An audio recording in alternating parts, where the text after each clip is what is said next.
The Special Guest, A Christmas Story. Prologue. The holiday scene in Richmond, Virginia was hectic that last shopping day before Christmas. Bumper-to-bumper traffic stringed the lengths of streets like toy cars on an assembly line, while sidewalks overflowed with shoppers dressed as colorfully as sprinkles on Christmas cookies. People passed one another with friendly but harried expressions as they darted in and out of stores, some with children in tow, while others had stolen away alone to buy that special someone a gift. Meanwhile, all of Richmond was in a hurry-scurry to finish their Christmas list before closing time. Throughout the day, the temperature had dropped and the clouds had turned a chalky gray. The city had huddled together to speculate about a white Christmas. The change in weather had brought a change in mood in Richmonders. It was as if the north wind, now blowing through the streets, had blown in a spirit of good cheer. There was an excitement of that particular kind found only in the South, when snow is in the air and adults are transformed into children as they shut down their normal routines to go traipsing through the snow or retreat to a crackling fire with a mug of hot cinnamon cider. That it was Christmas weekend made the prospects for snow all the more special. A charm had settled over the city, where the everyday Scrooges were now nicer and the usual cacophony of city noises more harmonious, as if a symphony were playing. Even the honking horn of an impatient driver no longer irritated so much as added a metaphor, like a well-timed clashing cymbal, to the Christmas music pealing from shops and shoppers' hearts. And so, though the day was as hectic as a house full of grandchildren on Christmas morning, it was a day heartily embraced by everyone. Meanwhile, in the midst of all the bustle, one lone figure moved along patiently, oblivious to the crowd. Stopping, he pulled out his pocket watch then, with a nod, clasped the watch shut, and settled into a nearby seat. It was almost time. He had traveled a great distance to come to Richmond, and now his mission for this Christmas was about to begin. Chapter 1. Scott Reed observed the crowded parking lot with a growing annoyance. From his vantage, it seemed the whole city was out shopping for food this Saturday. He knew that was because there were only a few hours remaining to stock up for Christmas, at least for Food Crops customers. Tomorrow was Christmas Eve, and Food Crops supermarkets would be closed, as they always were on Sunday. He frowned as he weaved his grocery cart through a row of cars.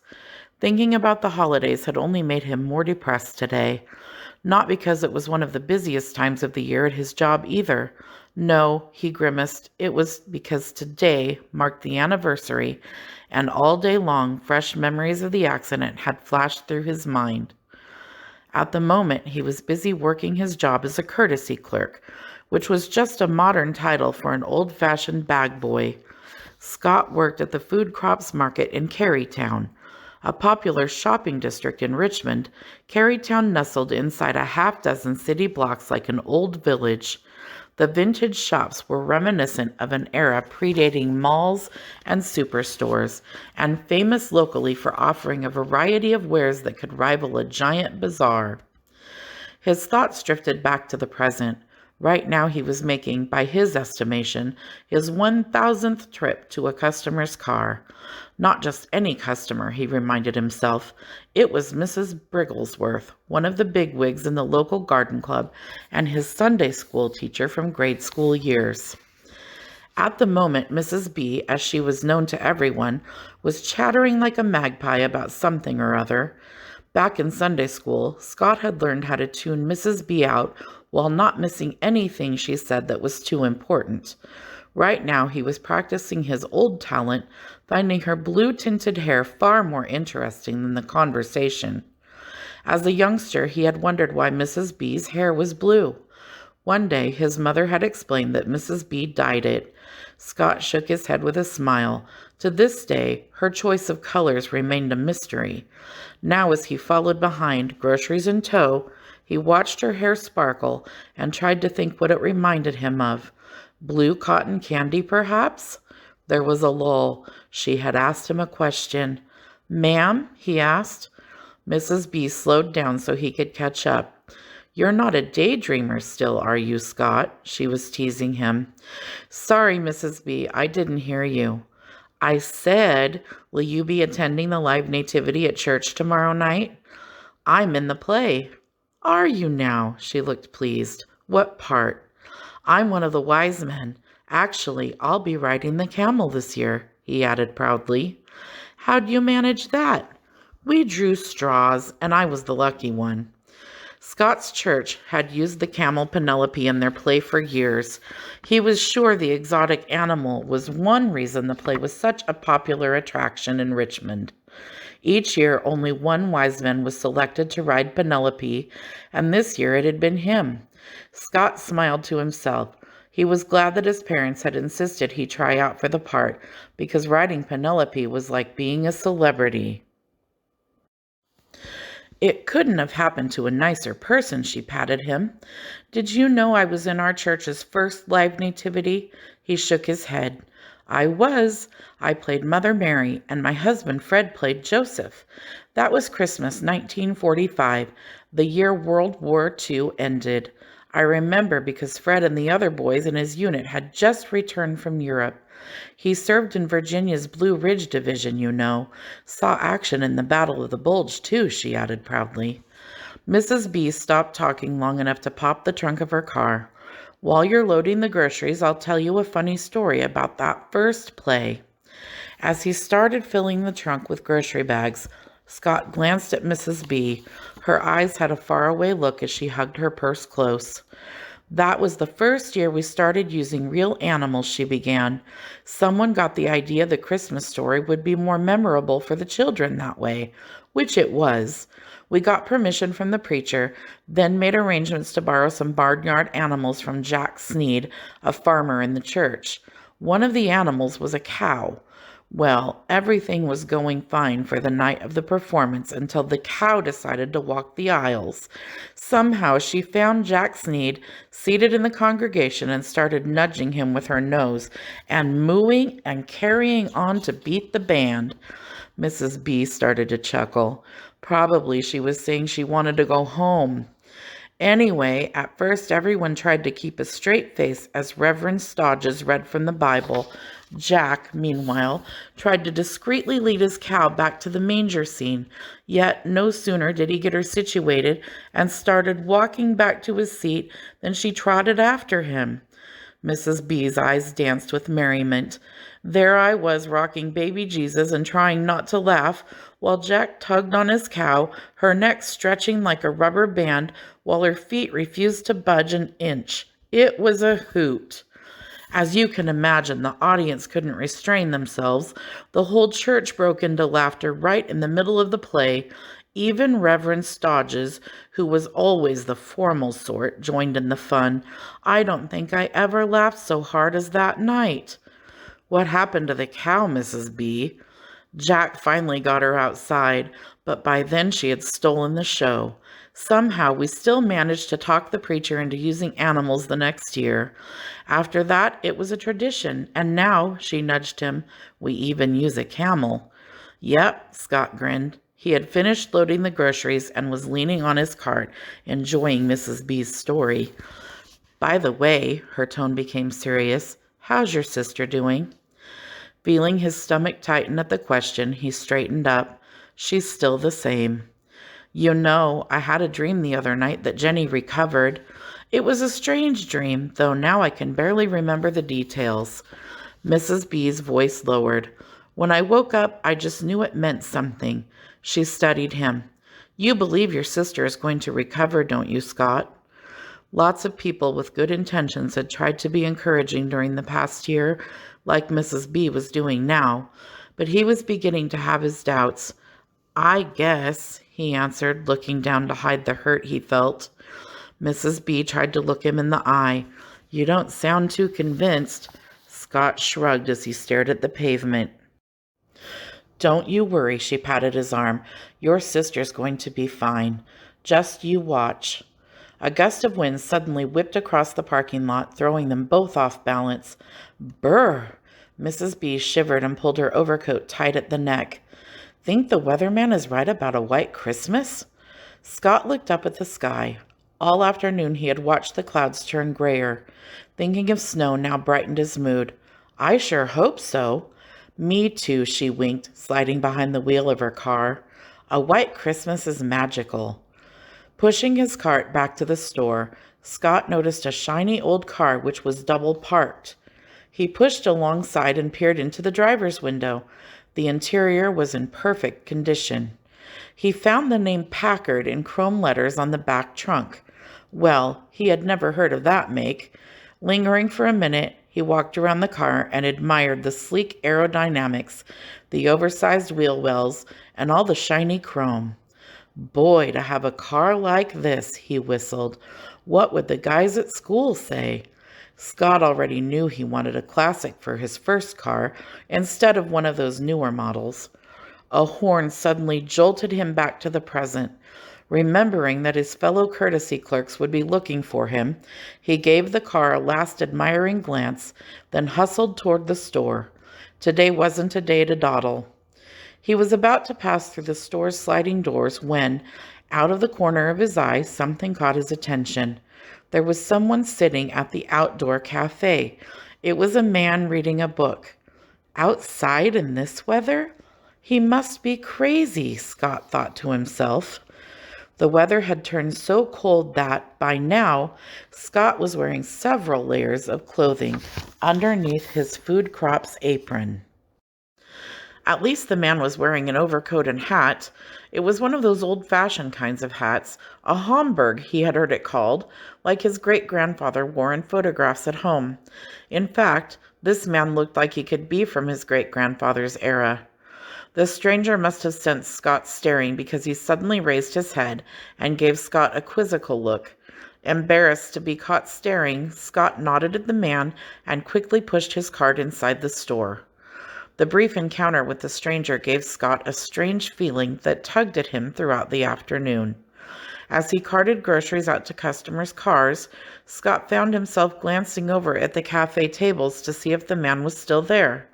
Strangely enough, he would be sitting there one time, then gone the next. The scenario repeated itself throughout the afternoon. Finally, it was near 10 o'clock, and the store was about to close. Once again, the man had returned. Scott's curiosity was getting the best of him because something didn't make sense. What was the man doing outside? He didn't look homeless. Yet, who in his right mind would stay outside in this cold? Maybe he has Alzheimer's. Scott suddenly realized he had heard stories of old people with the disease getting lost and wandering around the neighborhood.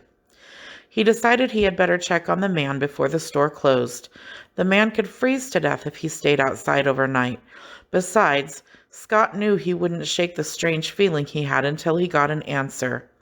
Mustering up his confidence, Scott walked over and stood in front of the man. When the man didn't look up, Scott awkwardly cleared his throat and said, "Excuse me, sir." This time, Scott felt alert eyes studying him from beneath a set of bushy, snow-white eyebrows. "I was by here earlier," Scott explained hesitantly. "Yes, I remember," the man replied pleasantly. Well, he seems friendly enough, Scott thought with relief. "I was wondering if you needed any help." "That depends." The stranger seemed to give Scott another appraising look as he added, "Can you fix a car?" For years, Scott had helped his father work on the family vehicles in their garage, which they had converted into a mechanic shop. "Maybe," he shrugged back. "Where are you parked?" "Over there." The man stood and pointed to the Packard Scott had admired earlier. It now gleamed under the bright lights in the parking lot. "That's your car?" Scott asked excitedly. The man nodded. "It's a beaut. I was noticing it earlier this afternoon. How old is it?" "She's a 1949. Runs like a top, too." "Well, usually," the man smiled, correcting himself. "Do you know what the problem is?" "Afraid I don't know a thing about mechanics. Once in a while, Charity, that's her name, starts to tuck her out when we're on a long trip." When that happens, I know it's time to pull over. This afternoon, I barely got into the parking lot before she conked out on me. Haven't been able to get her going since. Scott listened with amusement at the way the man talked about his car as if it were a person. The stranger continued, "Usually, if I let her rest a while, she'll start right up." He shook his head. "Not today. I've been trying off and on for hours now." That explained why the man kept disappearing from the cafe. He had been checking his car. Well, at least he wasn't crazy. Scott felt relieved about that. Briskly rubbing his gloves together, Scott tried to think. It was too late to call a garage. They were all closed by now. Definitely, he didn't feel comfortable checking out that antique automobile by himself. Then he remembered, my dad is picking me up tonight. He knows lots about cars. I'll bet he can help. The man's face lit up. You think so? Sure, Scott nodded enthusiastically. I would be grateful. Scott suddenly realized he had not introduced himself. By the way, my name is Scott Reed. The man tipped the corner of his hat. Pleased to meet you, Scott. Mine's Zachary. Aren't you freezing, Mr. Zachary? You've been outside for hours. No, mister, just Zachary, the man corrected with a smile, looking up at the sky as though he was noticing the weather for the first time. I see what you mean. Guess I wasn't paying any attention to the cold, what with reading my book. He held up a tattered leather-bound edition that looked to be 100 years old. Ever read any Charles Dickens? We had to read Great Expectations in school. This is his Christmas story. It's called A Christmas Carol. You mean the story about Scrooge? The same. Have you read it? I've seen the movie, Scott offered. No, no, the man shook his head. That's not the same as reading the book. You need to read the book. It's a wonderful tale, one of my favorites. Never tired of reading. It keeps the true meaning of Christmas fresh. As he spoke, the man unbuttoned his overcoat, revealing a bright red vest beneath, and slipped a gold pocket watch from a vest pocket to check the time. Do you have to be somewhere, Zachary? Scott asked, trying Zachary's name for the first time. He was used to using Mr. with someone Zachary's age. No, Zachary said, slipping the watch back into the pocket. It's just a habit I have. My busy schedule allows me to keep checking the time. Well, my father should be here in a few minutes. Scott glanced through the store windows. His co-workers were busy cleaning up and preparing to go home, as it was almost closing time. I need to get back inside. Do you want to come in and warm up? Maybe have some coffee? Thank you. No, I'll just wait here until your father arrives. Without another word, Zachary sat down, picked up his book, and started reading as though Scott was no longer there.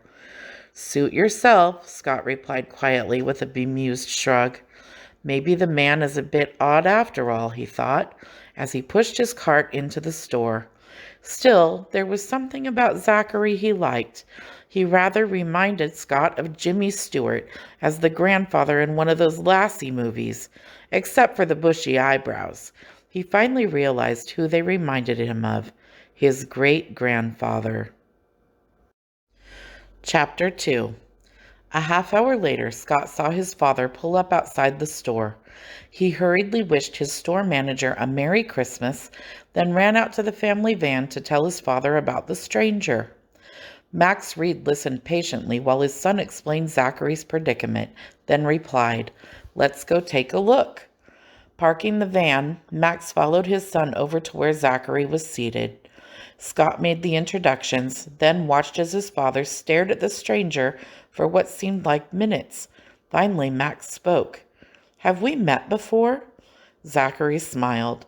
"Well, I'm not from around here, you know." Max seemed perplexed. "It's just that you look so familiar." He scratched his head, then shrugged. "Oh, well." "That's the car over there, Dad," Scott said, pointing. "Hey, an old classic. What's the problem?"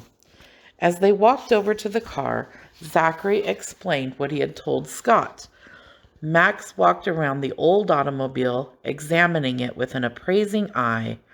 I haven't seen one of these in a long time. He ran his hand over the glossy finish. What year is it? She's a 1949 and her name is Charity, Dad, Scott answered, shooting Zachary a smile. Zachary winked back. Mind if I try and start it? Max asked. Sliding behind the wheel, he made several attempts, then got out and opened the hood, and with a penlight checked over the engine components. Crank it again, Scott, he directed from under the hood.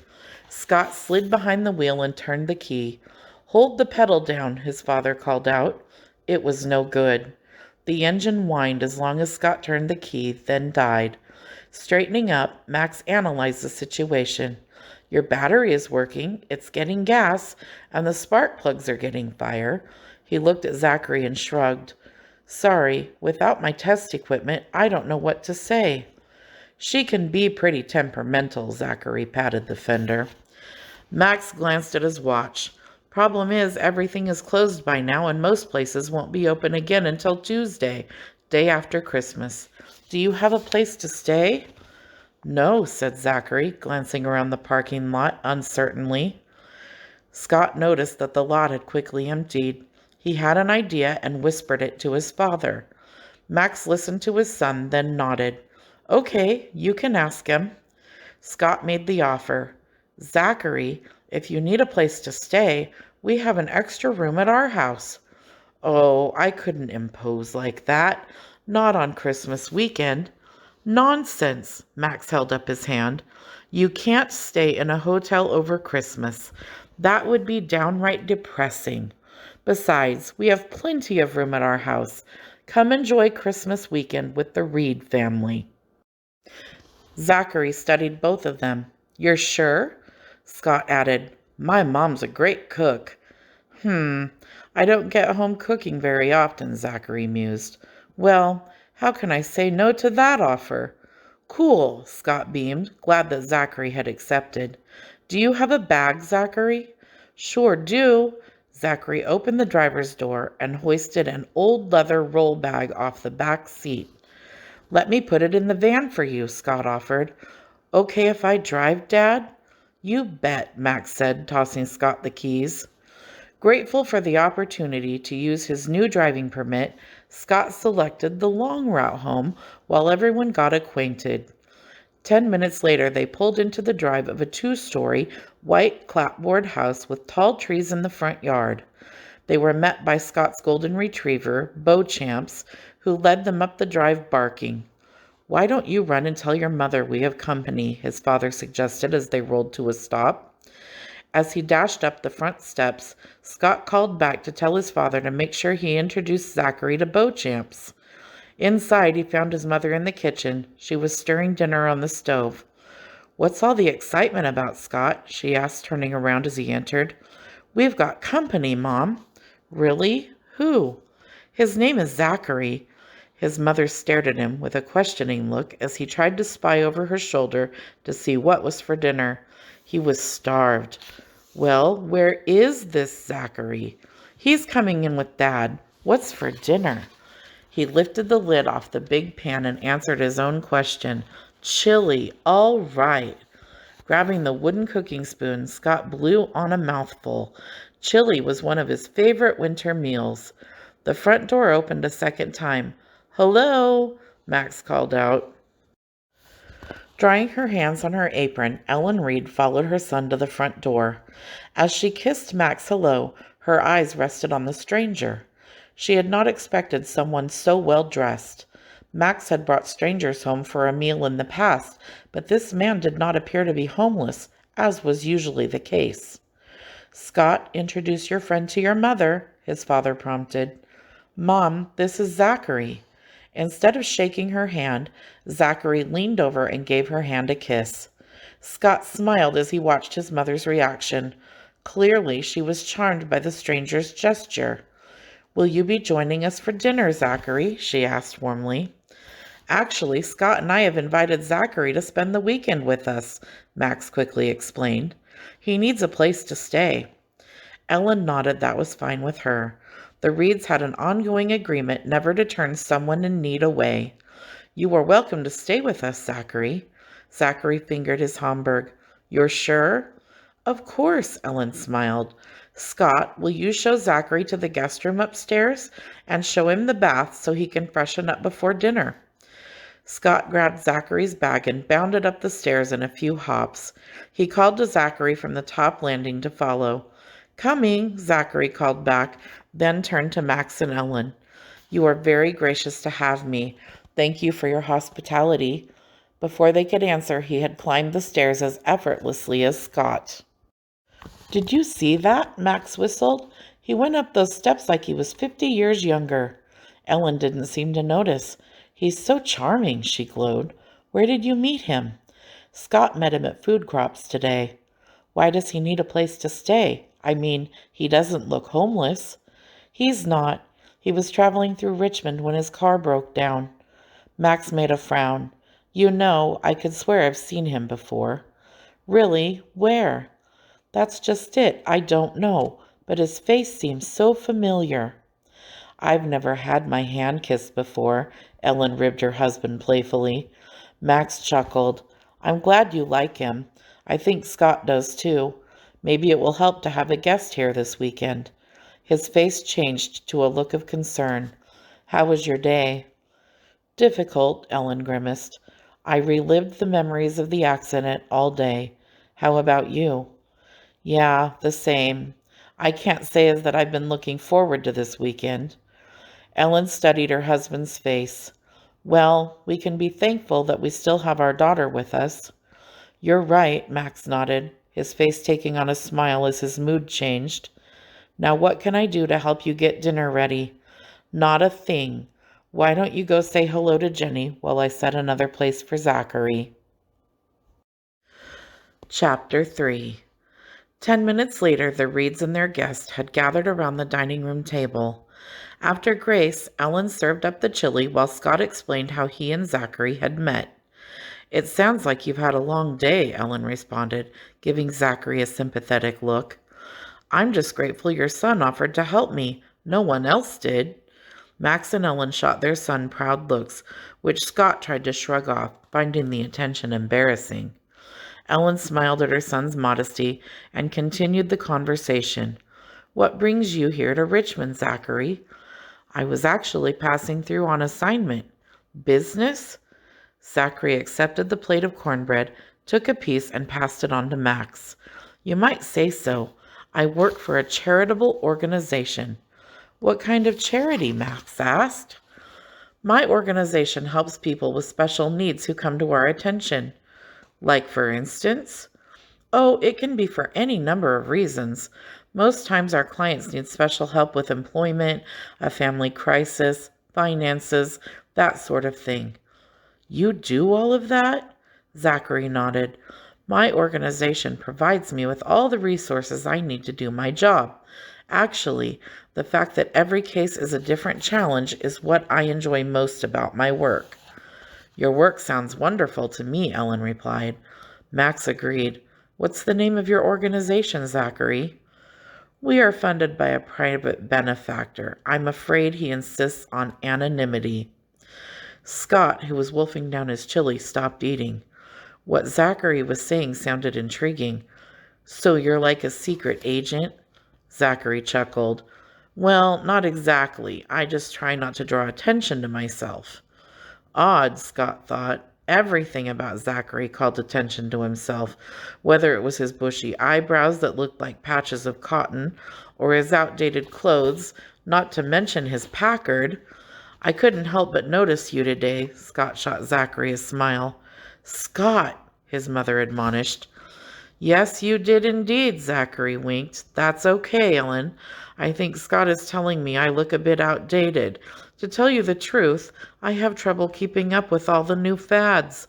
Though you might be surprised, Scott. People are so busy these days, they really don't notice me.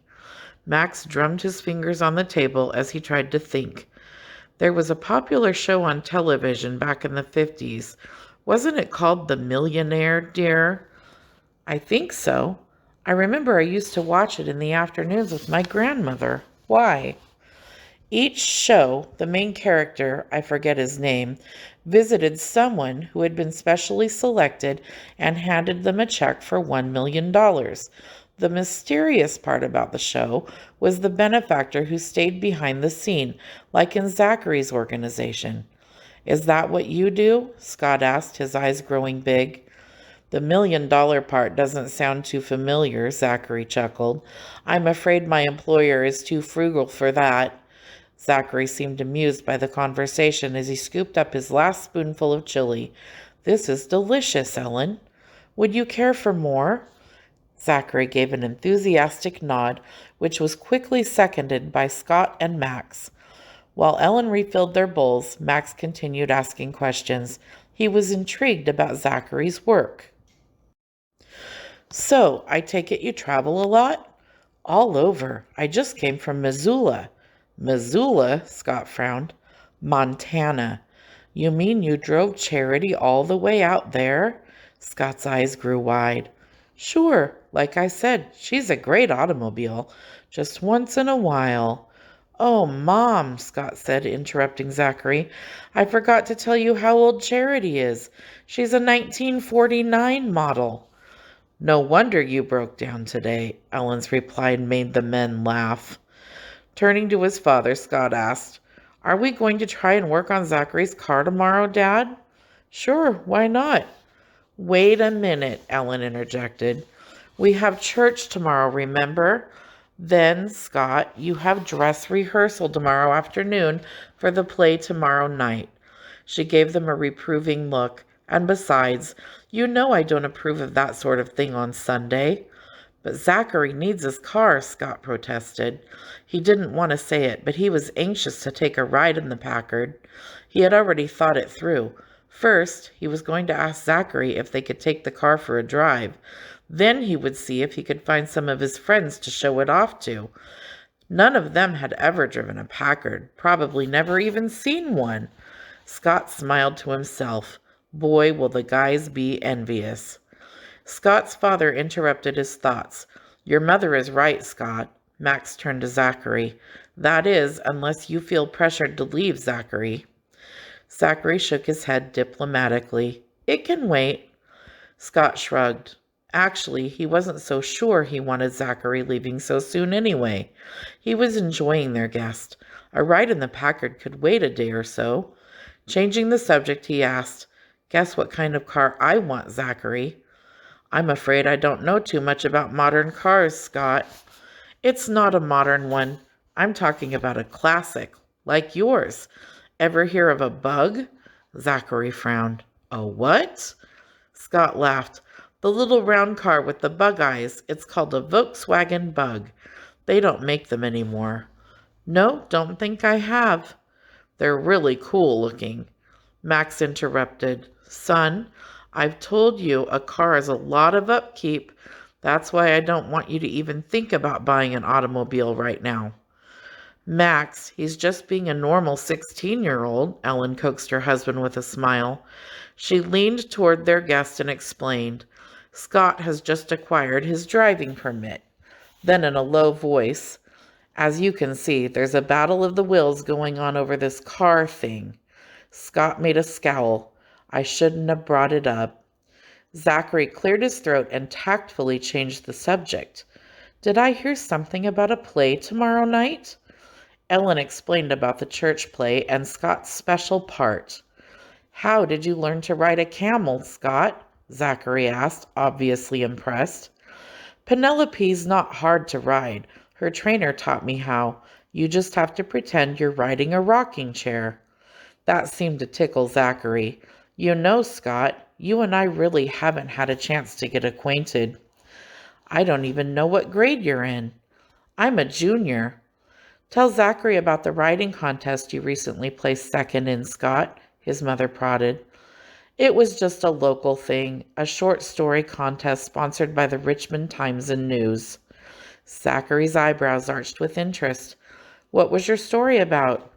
An accident involving a drunk driver. A story you made up? Not exactly. I got the idea from... Scott looked at his parents as his expression changed. My sister was in an accident. Zachary's expression changed to one of concern. Ellen continued for her son when he didn't explain. Scott has a sister named Jenny. She was hurt in an accident. She's in a coma. I'm sorry, Zachary spoke softly. Is she in a hospital? Ellen's eyes turned moist. No, the doctors couldn't do anything else for her, so they let us bring her home. How long has she been this way? A year. Today is the anniversary of the accident, Zachary, Max added, suddenly looking vulnerable. That must have been hard happening at Christmas time. We didn't celebrate Christmas last year, Max grimaced.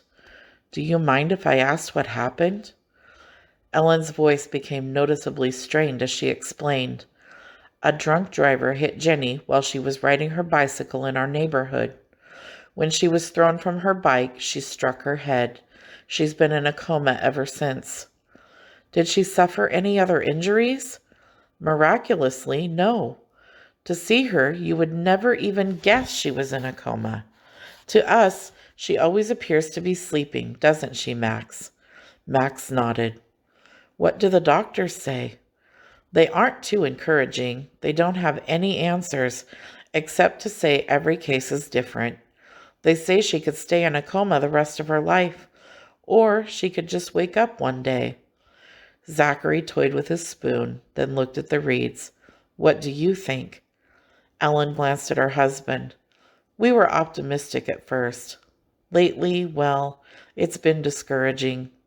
Max agreed. It's been a long year. Was the driver hurt? No. After hitting Jenny, he swerved and hit a tree, but he wasn't even scratched. Scott was riding his bike behind her and saw the whole thing. It should have been me who was hit instead, Scott mumbled the words into his plate. The bitter tone in Scott's voice caused the conversation to go silent. Ellen reached over and touched her son's arm. Don't say that, Scott. There was nothing you could have done. Son, you can't keep blaming yourself, Max added, giving Ellen a look of frustration. Scott continued to stare down in silence. Max turned to their guest, his voice harsh. I don't understand why it's the drunk drivers who always walk away from an accident. Why aren't they ever hurt? But they are. What do you mean? What happened to the driver who hit your daughter? He wasn't even scratched. I mean, after the accident, was he punished? He went to prison where he belongs, although, if you can believe it, he received only a 6-month sentence, and then only after months of delays in court. A few lousy months in jail for ruining our child's life. Max spit out his words. Zachary toyed with his silverware. Have you wondered how all this may have affected his life? Miserably, I hope, Max replied. Apparently the man had personal problems, Ellen added compassionately. I remember from the trial he had just lost his job before the accident. He talked about having a family to take care of too, as I recall. We all have personal problems, Max said, pushing his plate away in disgust. That doesn't give any of us the right to get drunk and run over children. Have you talked with this man since the accident? The Reeds stared at their guest. What would we say? Ellen asked finally. Like it or not, you became personally connected with him because of the accident and what he did to your daughter.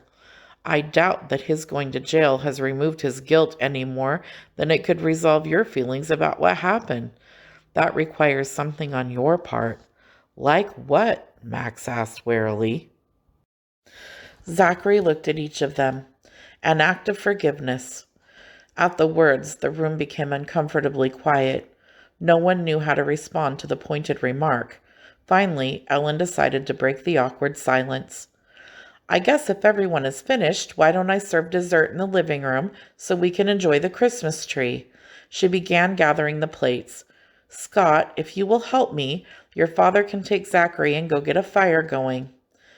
Max, I'll bet Zachary would enjoy hearing about the recent merger your company made.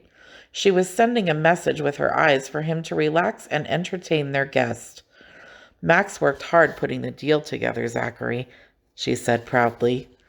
I'd like to hear all about it, Zachary smiled politely.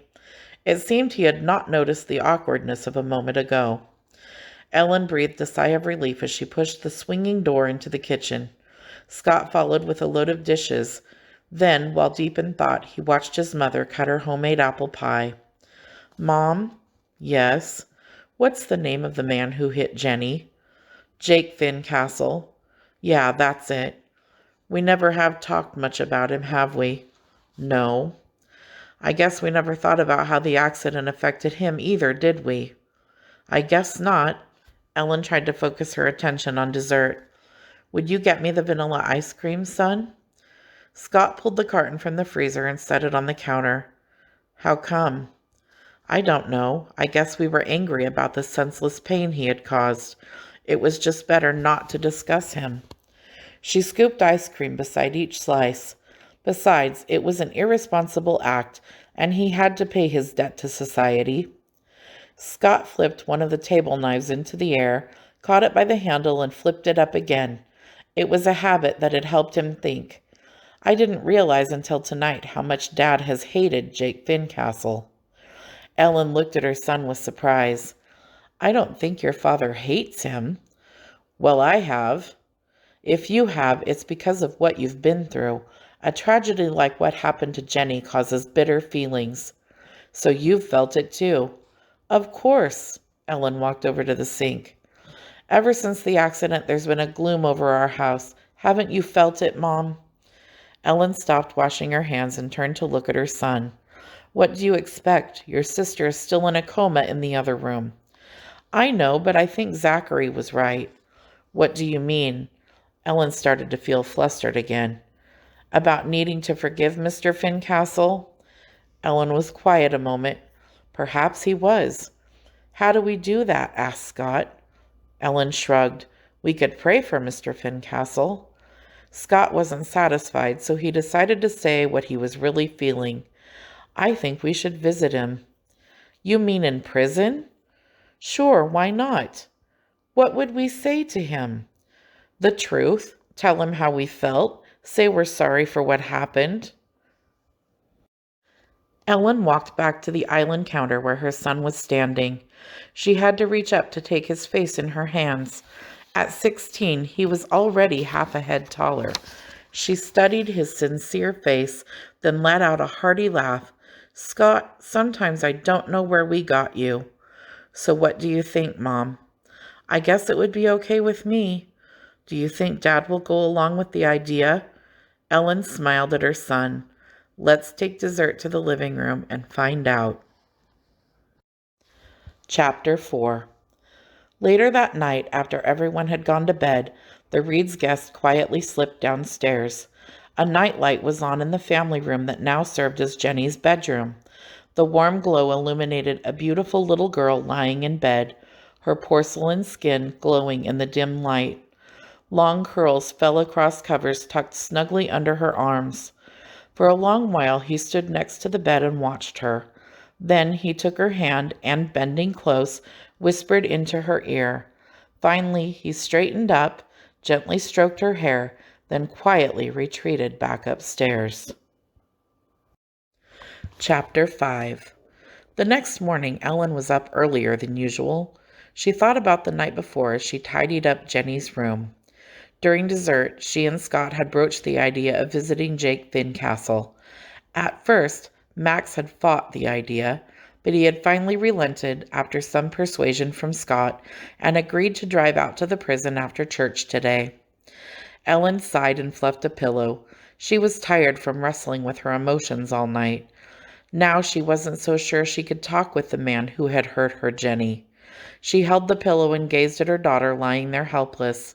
It was like she lay in some permanent state of living death. Sometimes she was reminded of Snow White, except this was no fairy tale. If only Jenny were already recovered and things were back to normal, she sighed quietly. It would be easier to face him today. Last night she had admitted for the first time since the accident that a sinister cancer had crept into their home. Zachary had been right. A bitterness was slowly consuming them. Well, she thought, as she gave the pillow a determined fluff, if visiting Jake Fincastle will help us get free from this bitterness, I'm willing. She was turning Jenny to face the morning light filtering through the windows when a knock at the door startled her. "Good morning," the voice said quietly. It was Zachary. Ellen felt a smile crease her face and her spirits suddenly lifted. "Come in," she said, motioning to him.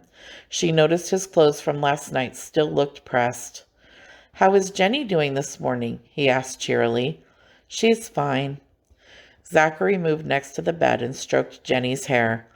"I hope you don't mind that I came back downstairs to visit with her last night after everyone was asleep."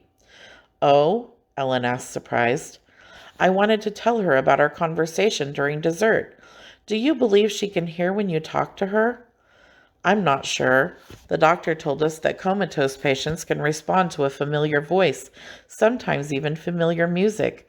We make sure to talk to her and read to her every day, just in case. Why? Did you think she heard you?"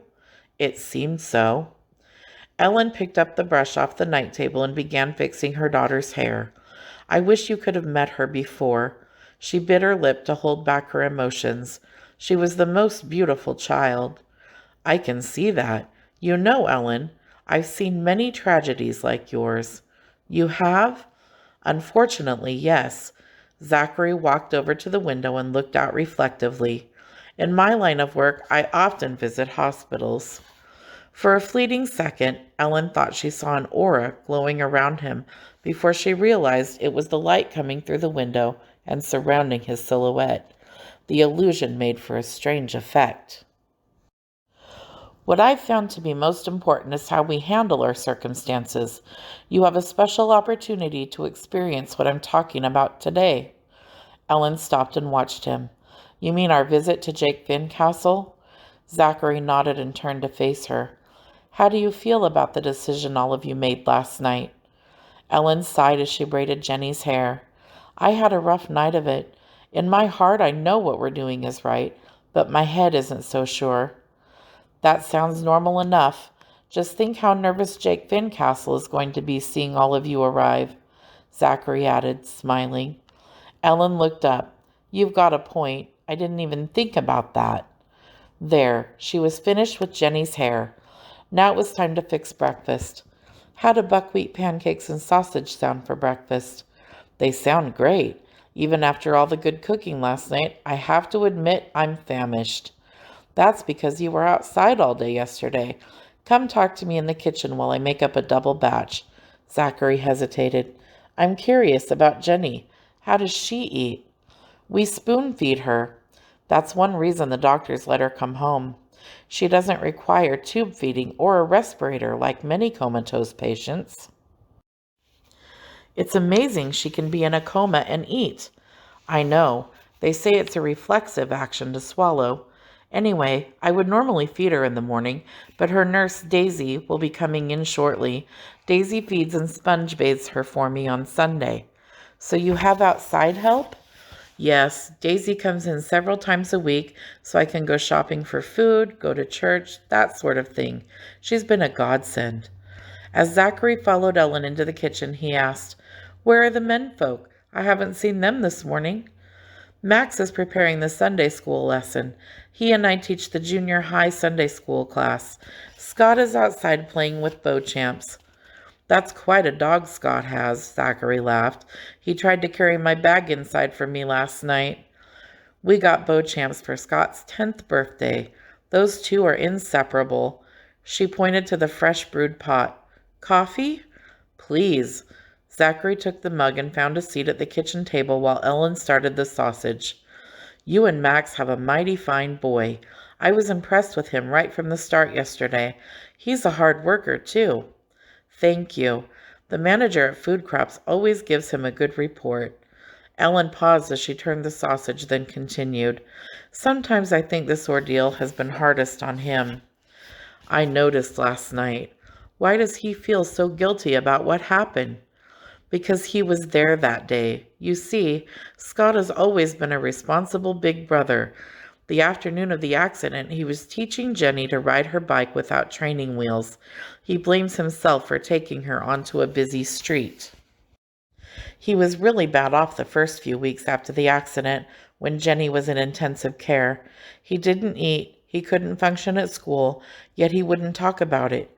We finally sent him to a therapist, which helped some. But even after a year, he's still dealing with it.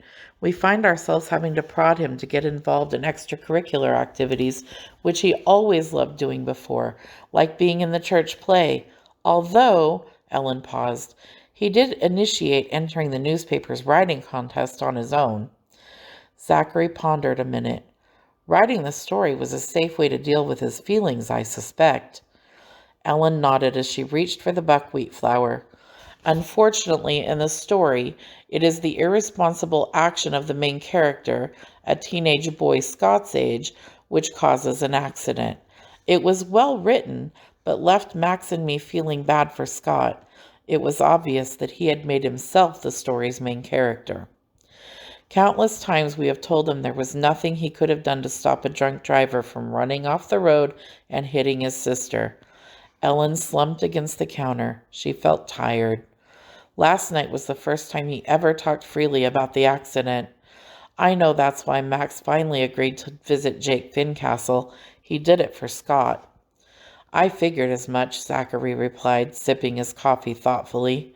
You realize Scott may find it easier to forgive this man, Jake Fincastle, than himself? Well, I don't know what else we can try to do, Ellen gave a look of helplessness, then turned to face the counter. Just let today run its course, Zachary replied quietly. But Ellen didn't hear. She had already started the mixer. After a hearty breakfast, the Reeds and Zachary left for church, leaving Jenny with Daisy. After church that afternoon, they made the drive to the correctional prison located in outlying Goochland County. Everyone was quiet during the drive as an uneasiness about meeting with Jake Fincastle settled over them. Driving up the winding hill to the compound, Max instructed everyone to wait in the van while he walked ahead to okay their visit. A call was made from the guardhouse, and the sergeant in charge reported to the gate where Max waited. The female sergeant listened politely as he explained the purpose of his family's visit. Then she excused herself to make a call, saying the warden's permission was needed. When she returned, she was nodding. Warden said okay. Usually visitors have to be approved ahead of time, no exceptions. She shrugged. You must have caught him in the Christmas spirit. Of course, the inmate will have to agree to see you. Max nodded that he understood. Wave your family to come over. We'll start getting you checked inside. The sergeant escorted them through a caged breezeway and into a chapel which doubled as the prison's visiting area. There they were given the standard search required of all visitors, then told to wait while Jake Fincastle was notified. I didn't know we were going to be searched, Scott whispered uneasily, not wanting the guard, standing on the other side of the chain-link cage, to hear. It wouldn't be a fun place to be, would it? His father asked. Scott shook his head. And this is only a medium security facility. Hardened criminals go to much worse prisons. There was some movement at the front of the chapel. They immediately recognized Jake Fincastle when he entered the room.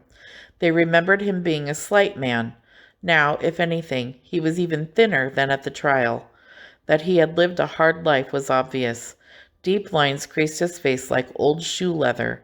His walk was stiff and his posture bent as if he were carrying a heavy toolbox. For a moment they stared awkwardly at one another. Then Max cleared his throat and spoke. Jake, I think you recognize my family and me. I'm Max Reed.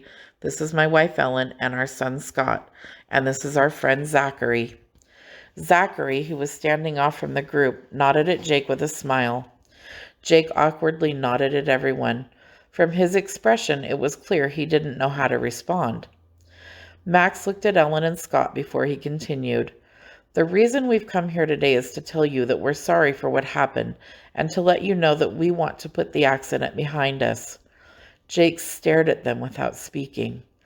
Max glanced at Zachary, then continued. and to say how we regret that this tragedy has ruined your life too." At these words, Jake suddenly began to tremble. His shoulders heaved and his emotions cracked. Slumping in a chair, he buried his face in his hands and began weeping. The Reeds waited, uncertain of what else to do. Scott placed his arm around his mother as she dabbed her eyes with a tissue. Finally, when Jake could compose himself enough to speak, he raised his head. "I'm sorry," he sniffled and wiped his eyes. "Excuse me a minute." The Reeds sat quietly and waited while Jake went off into a corner of the visiting area to compose himself. Scott looked back at Zachary, who gave him a reassuring nod. After a few minutes, Jake returned, sat upright in the chair, and faced them, his eyes still red. "I guess I lost it there. I don't know what to say. I figured you must hate me for what happened." "We did, until our friend here opened our eyes," Max pointed to Zachary. "He showed us we had become bitter since the accident. I don't think we were even aware of it, except we knew something wasn't right." Max looked at his wife and son, who nodded their agreement. "That's why we've come here today, Jake. We want to get things right with you and with ourselves." Jake stammered out his reply. "I've been torn up inside ever since the accident. Your daughter, how is she?" "Jenny's still in a coma," Ellen said, speaking for the first time. "I pray for her every day. God knows if I had to do it all over again, I would rather have killed myself than hurt your little girl." "We know," she said softly. "We can see it written on your face." "Soon after I arrived here, a chaplain explained how I could have forgiveness for what I'd done.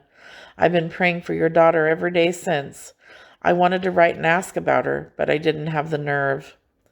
Jake's voice cracked with emotion. If I could only relive that day. I had just been laid off my job of 11 years. The pressure of finding new work and taking care of my family in the meantime was just too much. Christmas was on me too. I didn't have no money to buy presents, so I done the cowardly thing and went to a bar to forget my problems. You know the rest. Jake hung his head a moment before he continued. "I never could have dreamed you would come see me, that I would have the chance to tell you in person how sorry I am." He looked at the Reeds, his face sincere. "Will you forgive me for what I done to you and your daughter?" The Reeds quickly looked at one another, then back at Jake, and answered, "Yes." Jake's countenance lightened for the first time. "I told God I would do anything, if he would make your daughter well." "He hears those kinds of prayers." Ellen reached over and patted Jake's arm. For a moment they were all quiet. Then Max broke the silence. "When do you get out?" "Later in January." "What are your plans?" "Get a job and get to know my family again. My wife Shannon and our 3 children have had it rough this past year. I don't know how she has kept everything together." "What kind of work do you do?" "Plant work. I hope I can find a company that's hiring." "How's your family faring this holiday?" Ellen asked. Jake looked away. "They're making it, I guess." His eyes revealed differently. In addition to her full-time job, Shannon's taken a part-time job at Walmart for the holidays. That should bring in a little extra money for Christmas. Her mother tries to help some, too. Ellen drew her chair closer. "Jake, we would like to do something for your family for Christmas. Perhaps Shannon and the kids could use a Christmas meal. Would you mind if I called and offered?" "You don't have to do that." "But I want to." "Mom," Scott spoke up, "perhaps Mr. Fincastle's family would like to come to the Christmas play tonight." "That's a good idea, Scott," Ellen replied, then explained. "We have a live nativity play every Christmas Eve at our church, Jake. It's quite popular. We would love to take your family as our guests, if you think they would enjoy it." "I could call Shannon and find out," Jake hesitated. "She ain't got no car, though." "That's all right. We can pick your family up." Ellen looked at Max, who nodded his head in agreement. "Give me a minute and I'll call her." The Reeds gave each other satisfied looks as Jake left the room. Zachary spoke first. "Are you pleased with how it's going?" They nodded. "I plan to talk with my home office. Perhaps we can help Jake's family." That would be wonderful, Zachary, Ellen exclaimed. Do you think food crops might want to help too? Max asked his son. Scott perked up. Yeah, I'll bet they would. They're always helping people in the community. While they continued to wait for Jake, they began discussing different ways the Fincastle family could be helped. When Jake returned, he was smiling. I got hold of Shannon and she said yes. The kids have been begging her to do something special for Christmas. Wonderful, Ellen said excitedly. You told her we would be picking her up? Jake nodded. I gotta warn you, though, at first she was real hesitant. It might take her a while to warm up. We understand. I told Shannon you would be calling her this afternoon. Ellen nodded and quickly wrote down the address and phone number. Max decided to make the offer he was thinking over. We'd like to come visit you again before you get out, Jake. Jake seemed overwhelmed. I never met any people like you folks. One day I hope to tell your daughter face to face how sorry I am for what happened. She would appreciate that, Jake, Ellen replied softly. The Reeds took a few minutes to ask Jake about his family, then prepared to go. Jake turned to Zachary, who was still standing a polite distance away, and gave him a curious look. I'd like to shake your hand. I know you done something wonderful getting these fine people here today. Zachary took his hand and squeezed it. Things are going to get better for you, Jake. I'm counting on it. They ain't never gone too good before. That's true, Zachary nodded in agreement, but you're on the right track now. Chapter 6. It was 6 o'clock when the Reeds crossed the James River on their way to pick up the Fincastle family. After leaving Jake, they had returned home, so Ellen could call Shannon and put together a meal for the Fincastles, using some of the food she had prepared for their own Christmas dinner. Meanwhile, Max had dropped Scott off at church for his final dress rehearsal.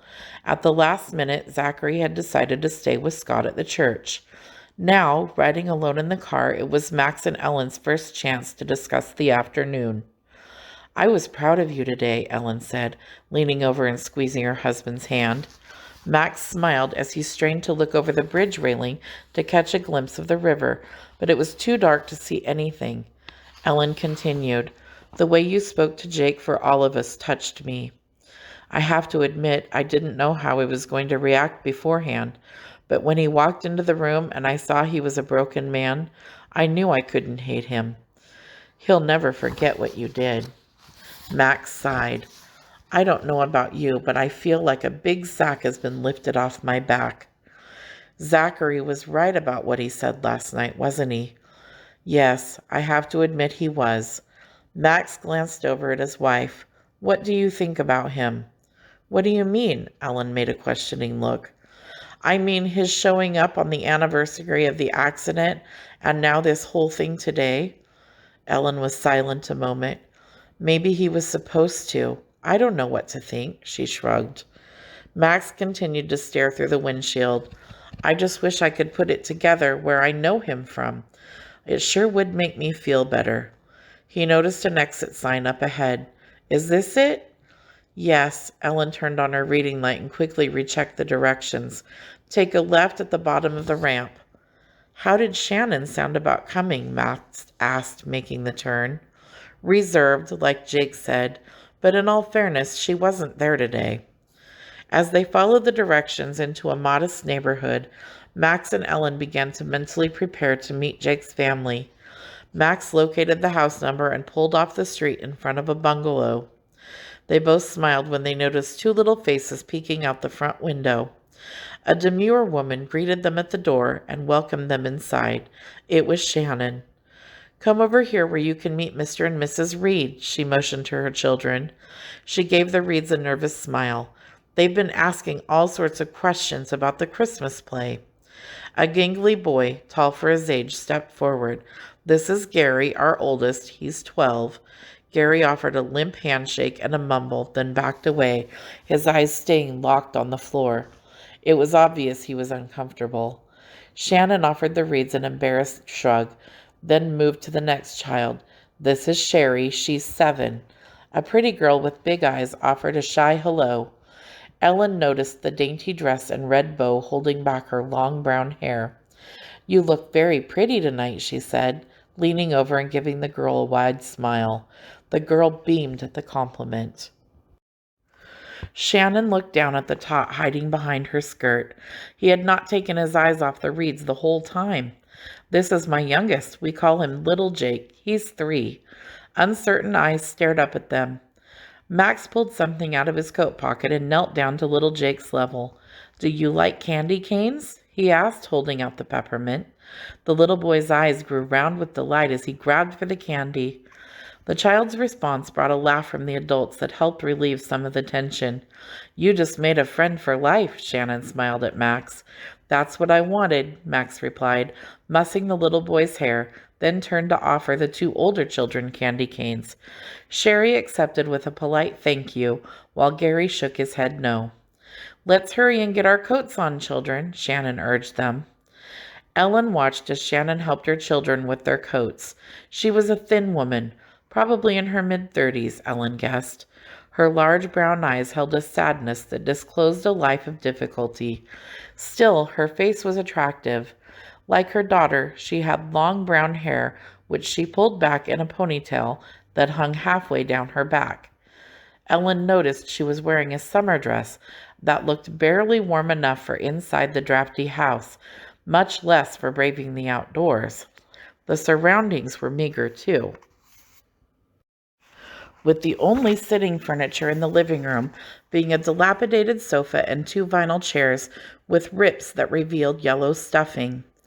A worn carpet remnant covered part of the painted floor. Displayed on an old coffee table was a small artificial Christmas tree with tiny red balls and a string of blinking colored lights. Ellen counted 3 small presents beneath the tree and felt a stab of pity as she realized the family's situation. Shannon noticed her looking around and apologized for the furnishings. "A few months ago I had to sell our furniture to the Trading Gazette. I found these things at the flea market." "You don't need to apologize," Ellen replied reassuringly. "You've had a lot of responsibility on you this past year. Jake really hates what you've been going through. He told us so." "You do what you have to do," Shannon shrugged. The woman allowed her eyes to make contact with Ellen for the first time. "I don't know how you could come here," she whispered. Ellen reached over and touched Shannon's arm. "It may be hard to understand when I say this, but we're grateful to be here." "Well, whatever happened today must have been special, because it sure affected Jake. I could tell by his voice on the phone." Ellen looked over at Max and smiled. It was. Giving the cap on little Jake's head a final pull, Shannon announced that she and the children were ready. "Then let's go," Max exclaimed, and offered his arms to the tot. "I'll take you, little Jake." Gary intercepted the offer and grabbed his brother's hand. Max caught his wife's eye and made an expression that asked, "What's his problem?" Chapter 7. The Reeds' minivan had 3 rows of seats.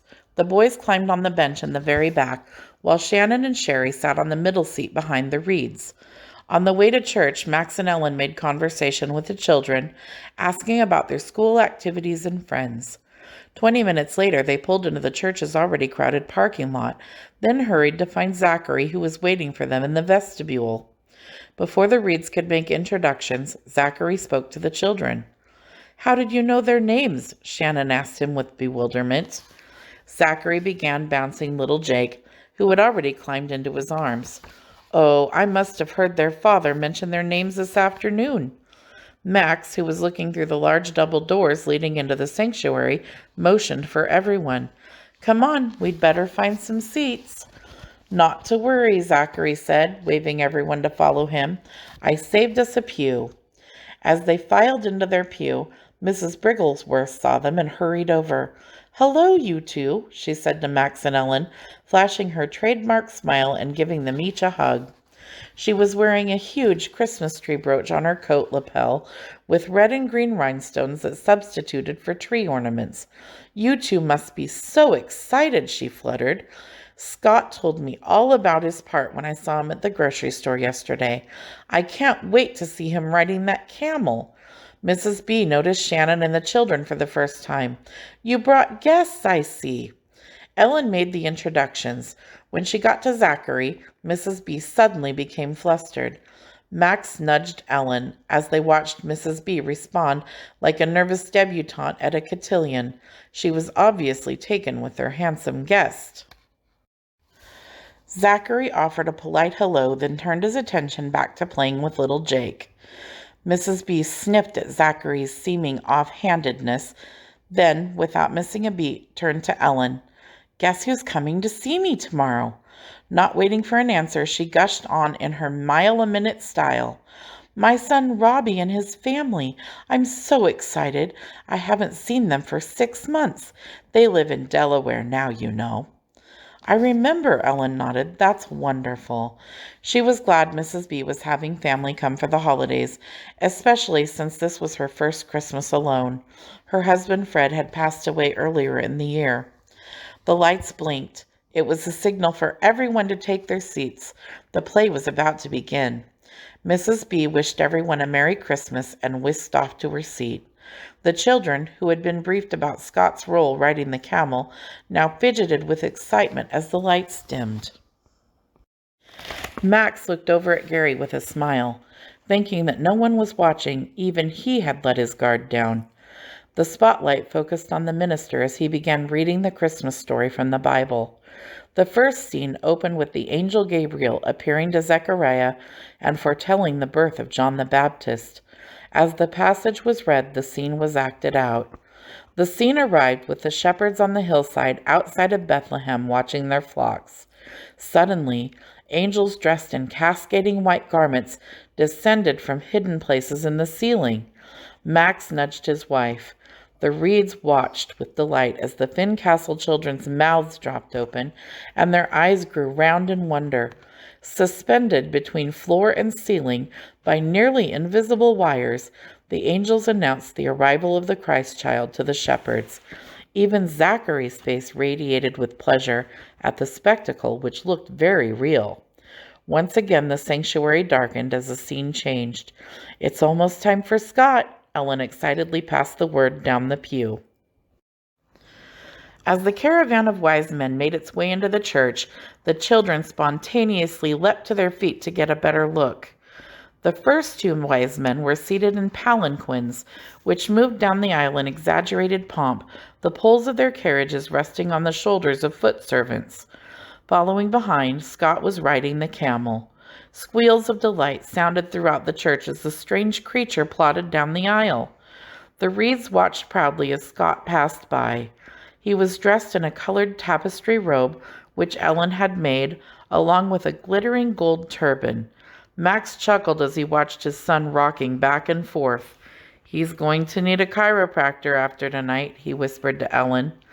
"Just hope that animal behaves," Ellen elbowed him nervously. Perched atop the animal's huge hump, Scott appeared to his mother to be 10 feet up in the air. At the front, Scott dismounted and joined the other wise men as they presented their gifts to the Christ child. For the final act, the shepherds and wise men approached the Christ child and knelt reverently. With the play over, it was time for the lighting of the candles.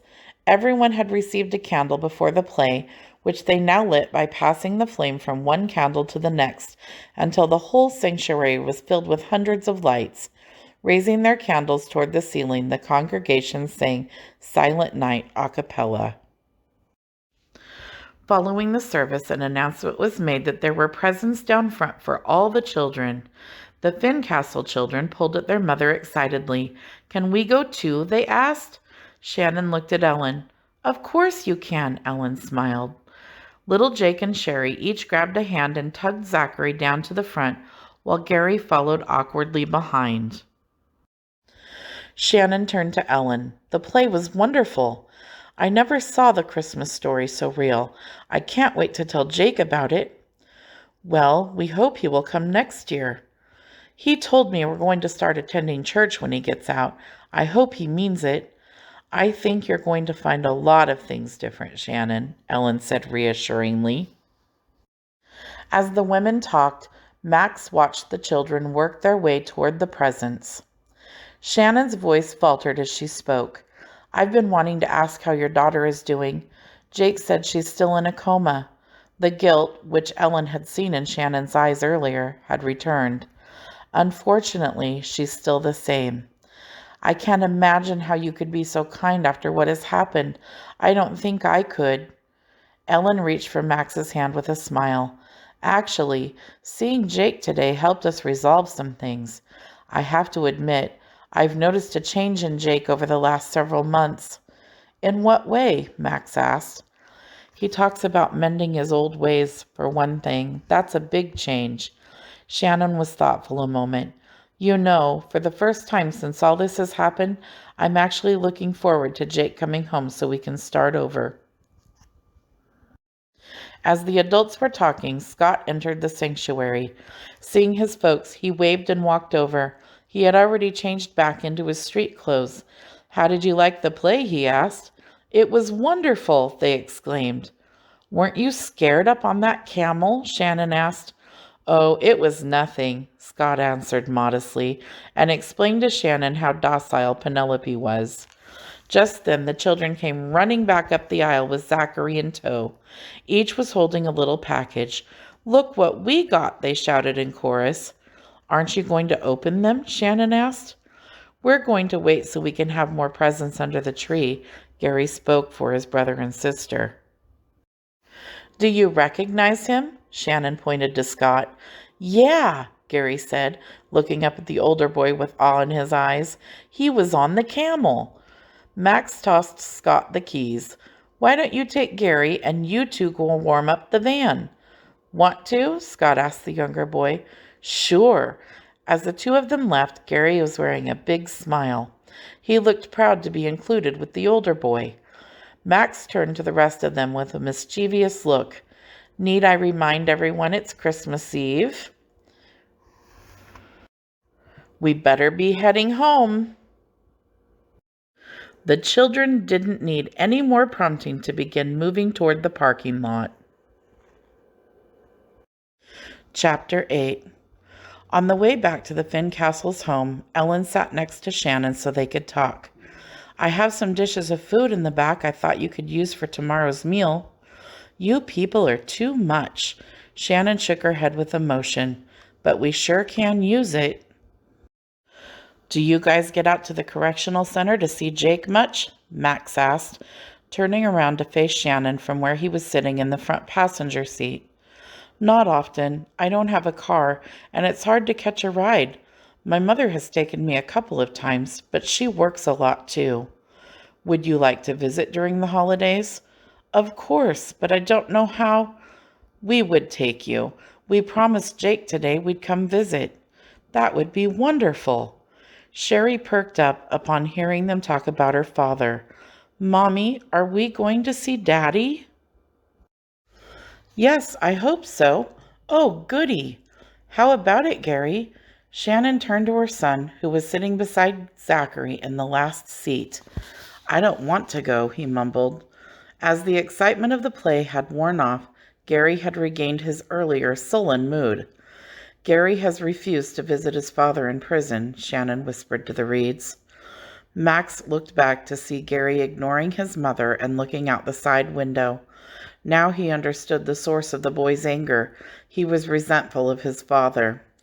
Zachary leaned over and whispered something into the boy's ear. Gary shook his head defiantly. After a few minutes back and forth, tears began to run down the boy's cheeks. Finally, he looked up at Zachary and nodded. Go ahead and tell her then, Zachary prodded him gently. Tell me what? Shannon turned around in her seat to look at them. Okay, I'll go, Gary mumbled. To see your father? The boy nodded. Shannon gave Zachary a look of amazement. What did you say to him? Zachary smiled with a shrug. Oh, just that everything was going to be all right. Shannon reached back and squeezed Zachary's hand. Thank you. Let me tell you what I want for Christmas, said Sherry, turning around to face her new friend. That's all I need now, Shannon moaned. Honey, I told you we wouldn't have much for Christmas this year.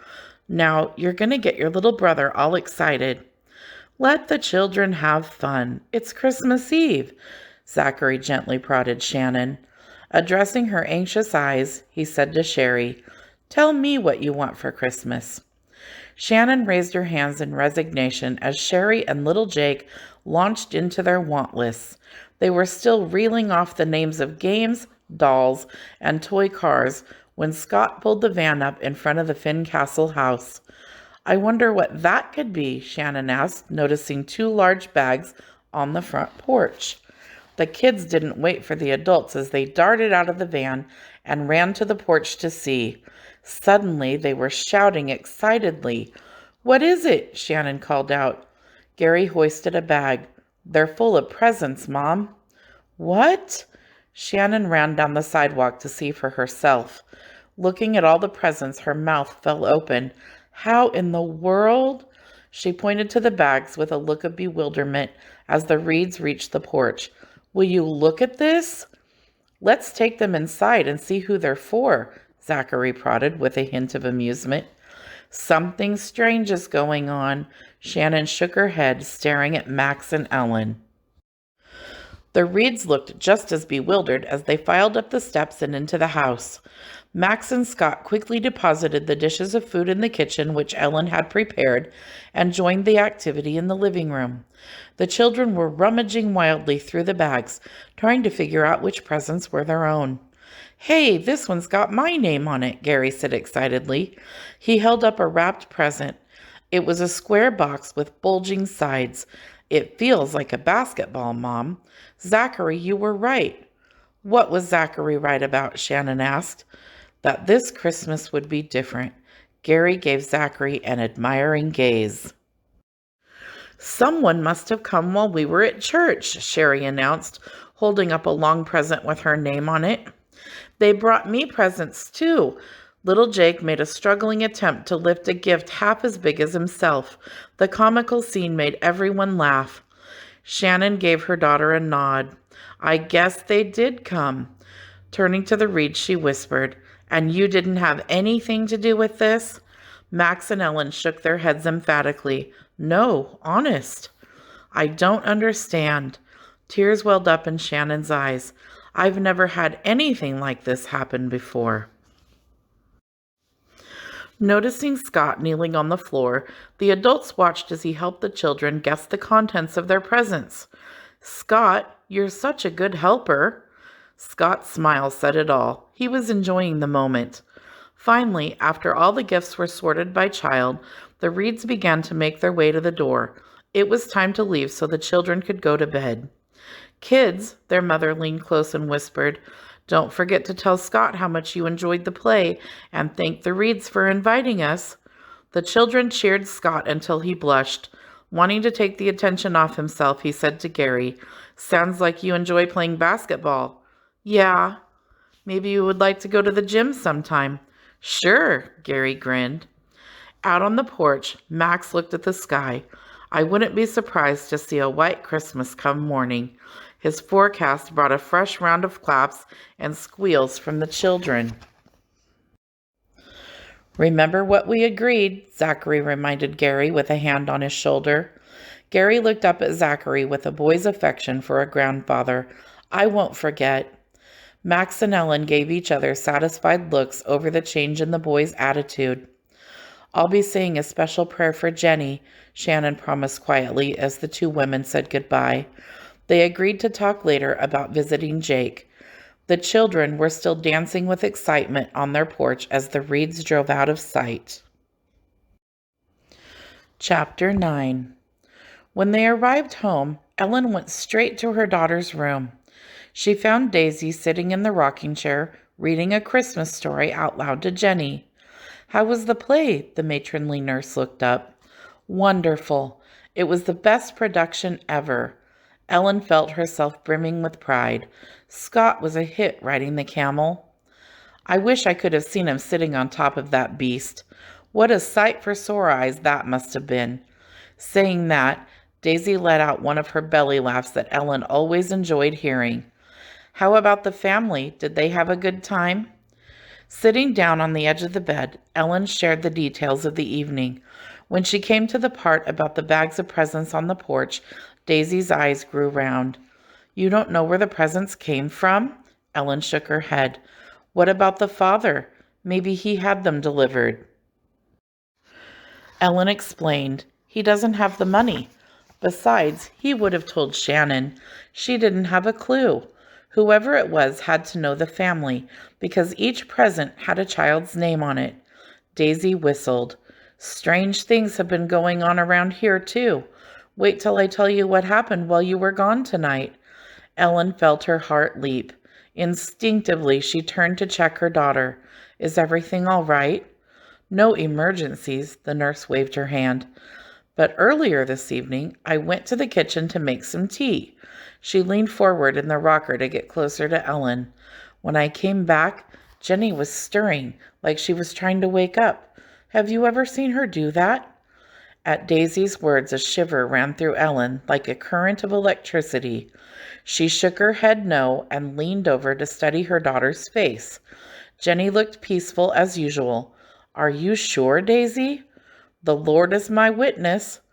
What happened next? Nothing. After a few seconds, she stopped. The nurse was trying hard to suppress her excitement. For a minute, I thought she would open her eyes. Ellen's voice rose. What happened after that? She never stirred again. I know, because I watched her all evening. Maybe we shouldn't get our hopes up too much. Daisy's demeanor had turned professional again. I've got to tell Max. Ellen stood up suddenly. Tell me what? Asked Max. He had just entered the room. Honey, it's Jenny. Daisy saw her stirring tonight. You're kidding. Max rushed over to his daughter. Leaning close, he gently opened her eyelids to check her pupils.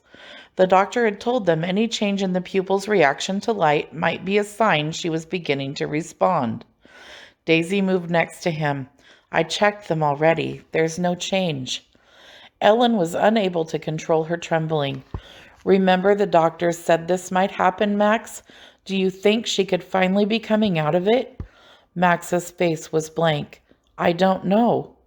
Should we call Dr. Hargrove, Daisy?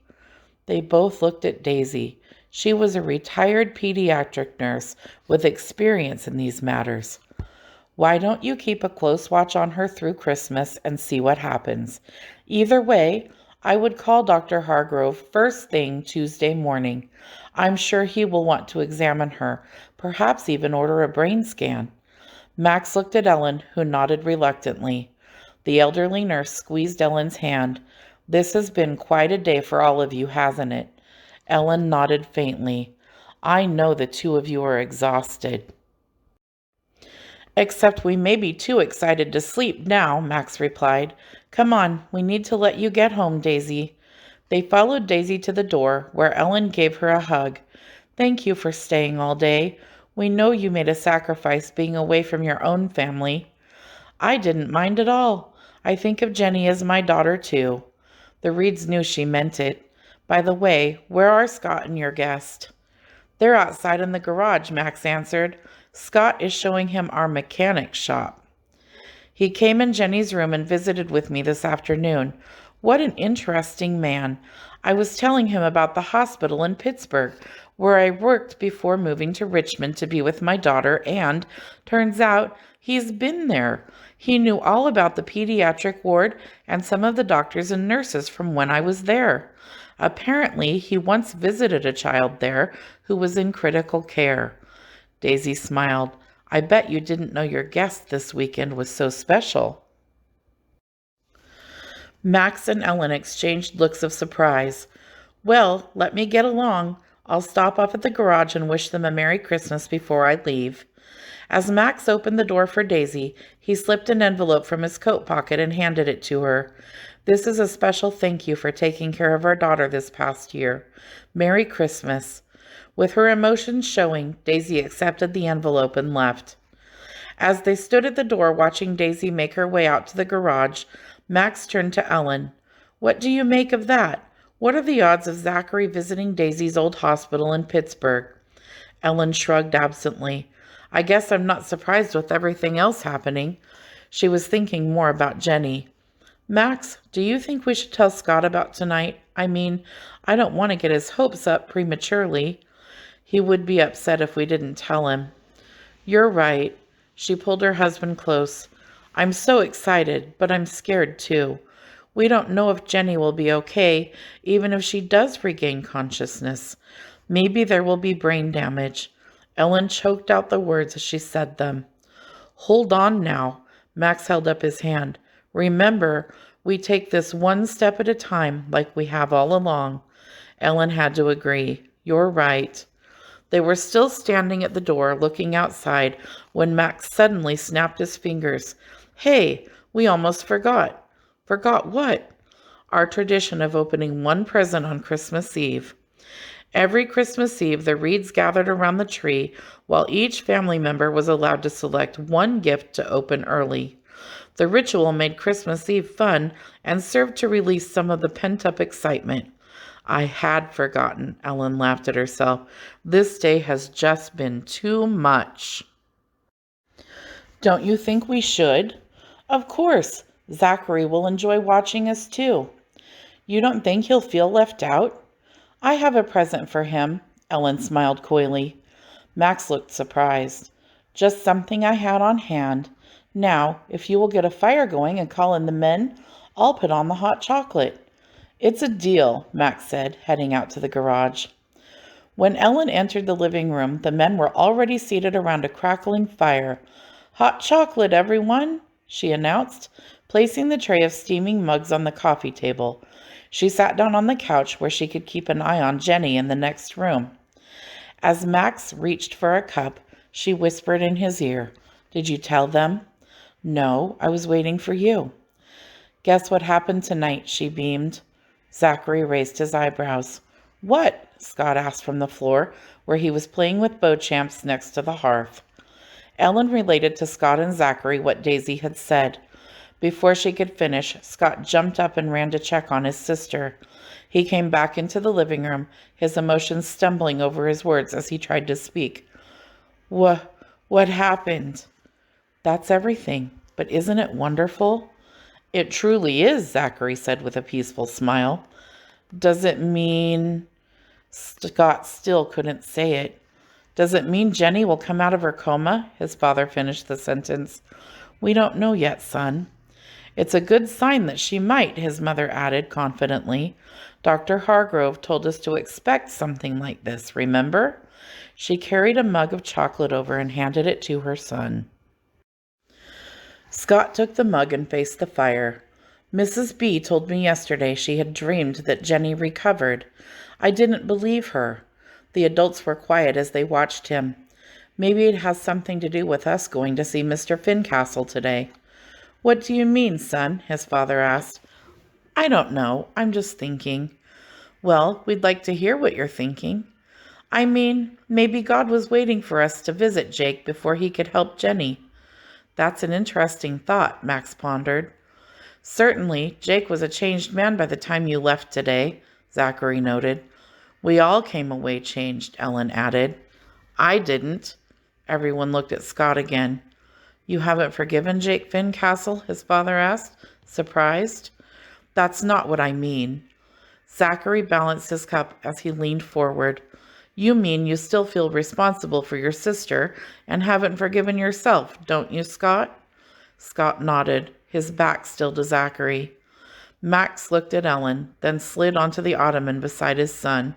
Scott, if you don't stop blaming yourself, you'll never have any peace about this. Tears ran down Scott's cheek as he stared into the fire, but it was my fault. Max placed his arm around his son's shoulders. No, it wasn't, Scott. What happened to Jenny would have happened even if I had been there instead of you.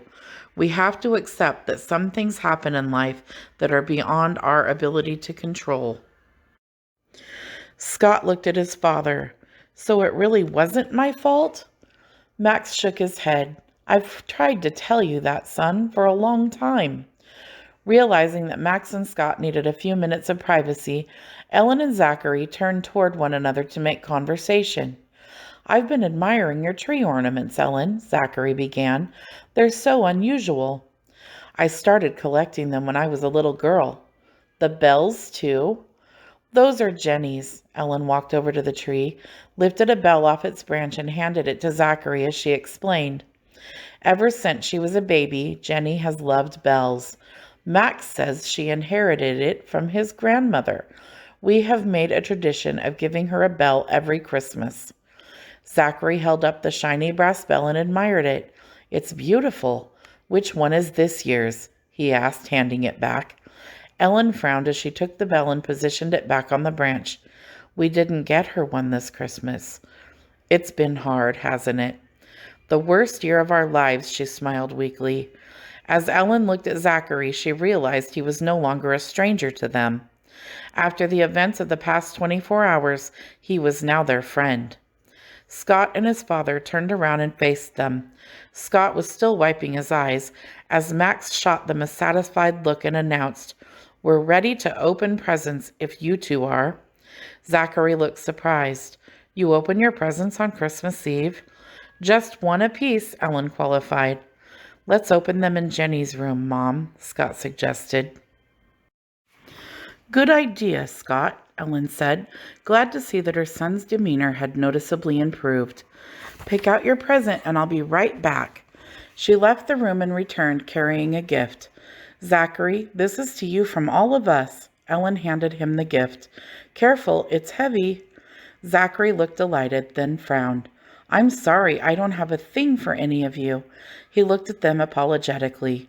"Your visit with us this weekend has been present enough." Ellen hugged him affectionately. "Mom, Dad, how about your gift?" Ellen knew which present Scott had in mind.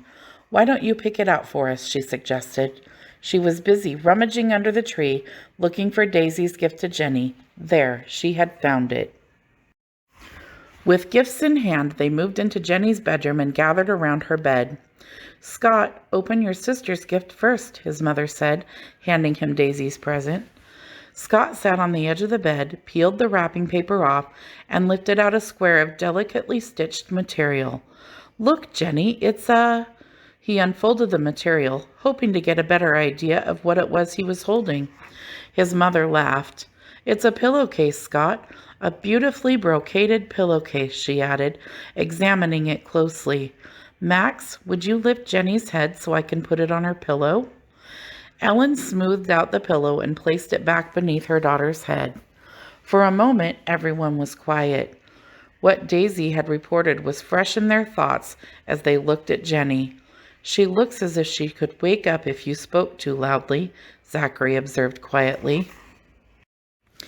As he watched his sister, Scott was tempted to try and waken her. On several occasions right after the accident, when the nurses weren't in the hospital room, he had prodded Jenny and called her name out loudly, thinking it might make her regain consciousness. He thought better of trying it now. "You're next," his father said, breaking into his thoughts. Scott reached for the large box from his cousins in North Carolina. Tearing off a wild pattern of Christmas paper, Scott pulled out a pair of hiking boots. "Just what I need for next summer," Scott exclaimed. He and his father had plans for a camping trip into the Blue Ridge Mountains to hike and canoe. Scott laced up the boots and proudly stomped around the room, showing them off. "You'll have to call your cousins first thing in the morning and thank them, Scott," his mother reminded, then turned to Zachary with a smile. "You're next." Zachary unwrapped 3 jars of homemade preserves, then held one up labeled Damson. "These look delicious." "Something to remember your Christmas with the Reeds by," Ellen smiled. "When you run out, you'll have to come back for more." Zachary's eyes twinkled at that. "You can count on it." "Here's yours." Scott handed his parents an envelope.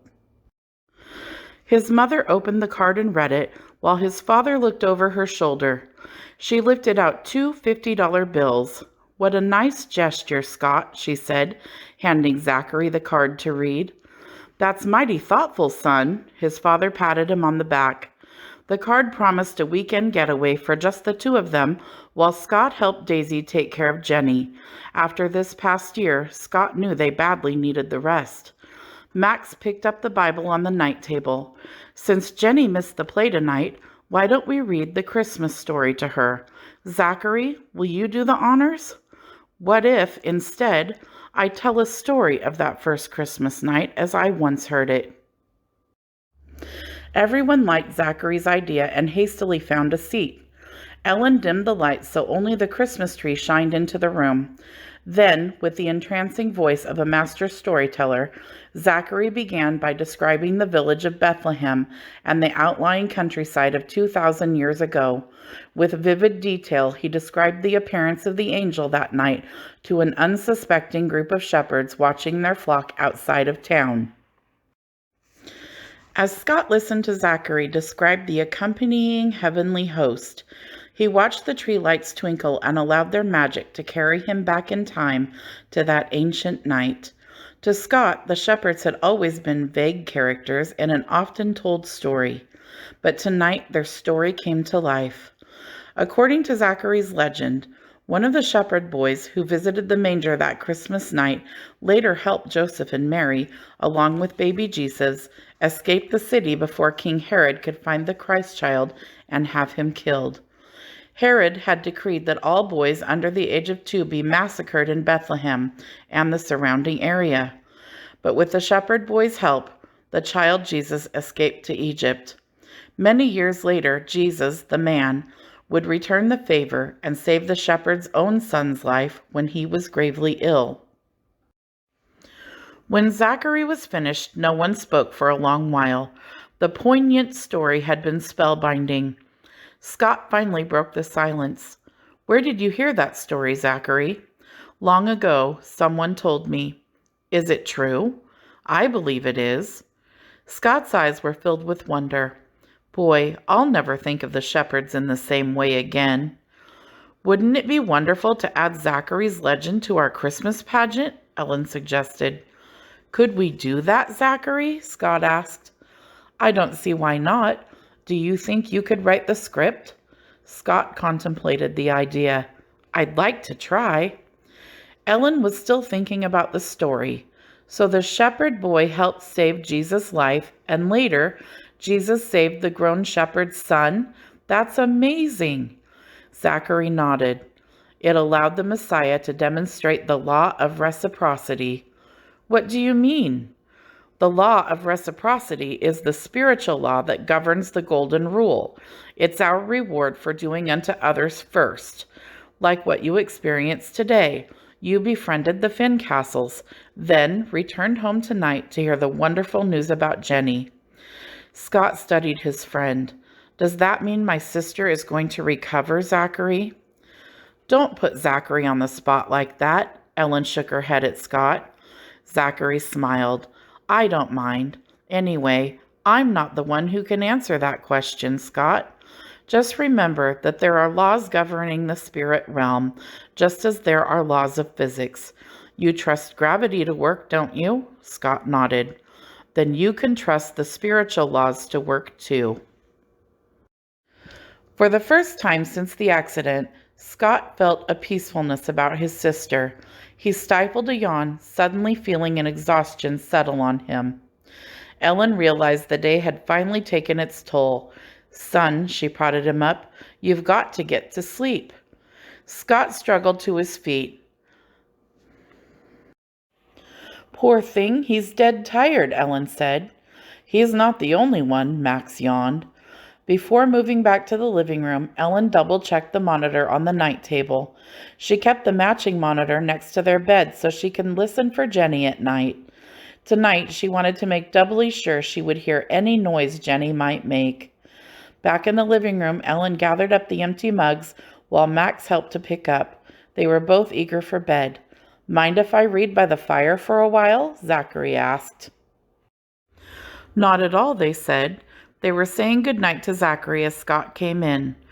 Don't you stay up, Ellen admonished her son with a kiss goodnight.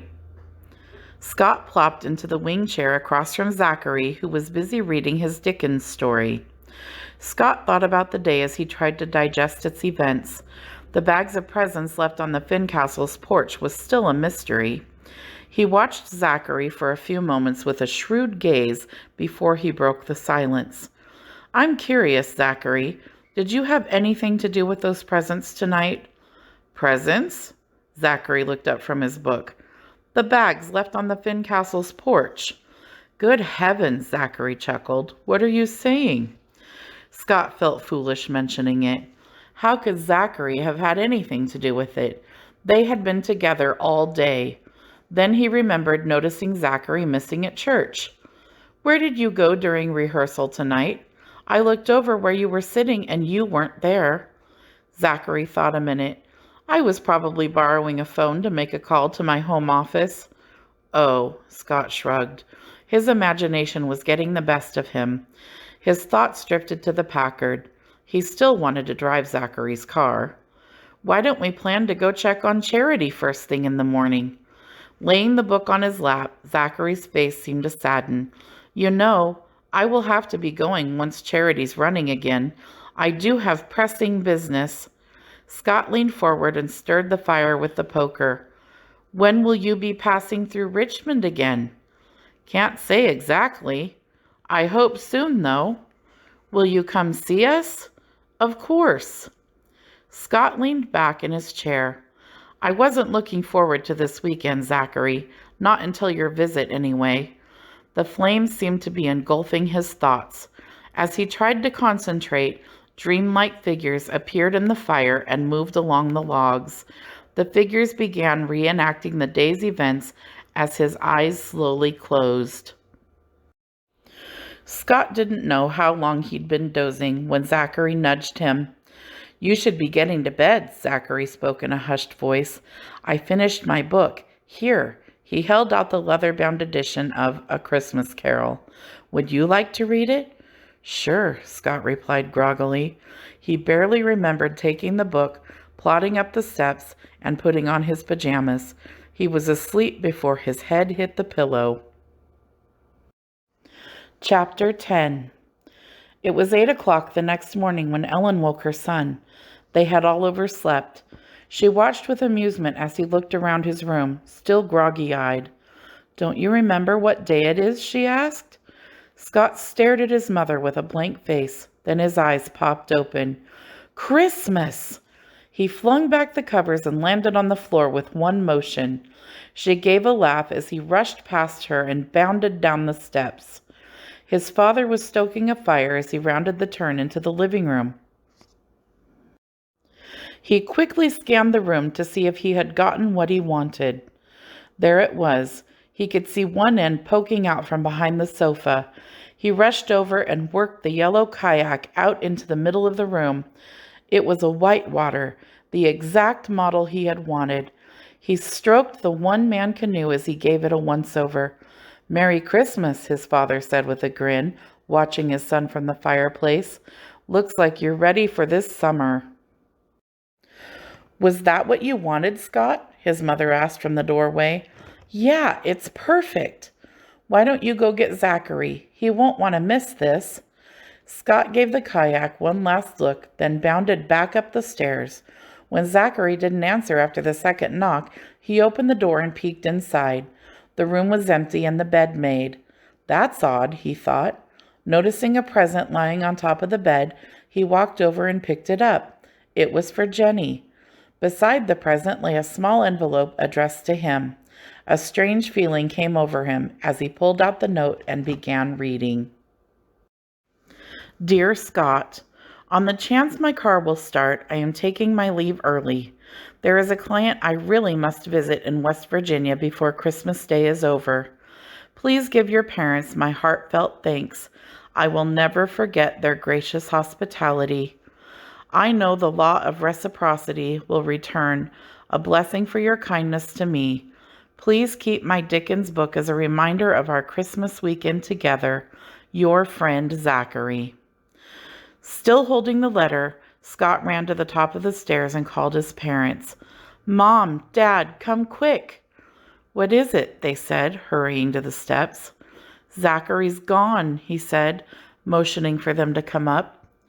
Standing inside the guest room, Max and Ellen looked bewildered as they read Zachary's note. Well, I'll be, Max whistled.